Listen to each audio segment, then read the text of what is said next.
L'obiettivo è evitare gli assembramenti pericolosi. Quello che è accaduto nelle varie città questo fine settimana rischia di far ripartire l'infezione. Zai ha firmato la nuova ordinanza in vigore da questa notte fino al 5 marzo. È consentita dalle ore 15 alle ore 18 l'attività di somministrazione di alimenti e bevande esclusivamente con consumazione da seduti sia all'interno che all'esterno dei locali. Ovviamente, ricorda il Presidente, va rispettata la distanza di 1 metro tra i posti e le altre linee guida già fissate dalla Conferenza delle Regioni.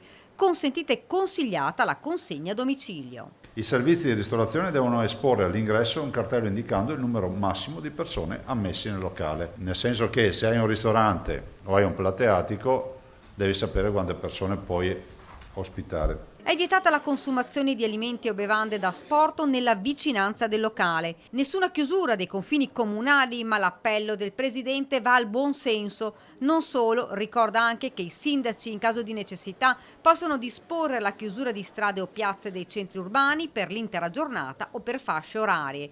Sulla possibilità di acquisto autonomo dei vaccini in Veneto si è fatto un passo in avanti, ha detto, sul piano della legalità, della sostenibilità e autorizzazioni. In una delle due interlocuzioni più solide che ha il dottor Flor, oggettivamente diciamo che la corrispondenza comincia a essere una corrispondenza importante. Dopodiché, se questo si traduce in un camion pieno di vaccini, oggi non sono in grado di garantirvelo.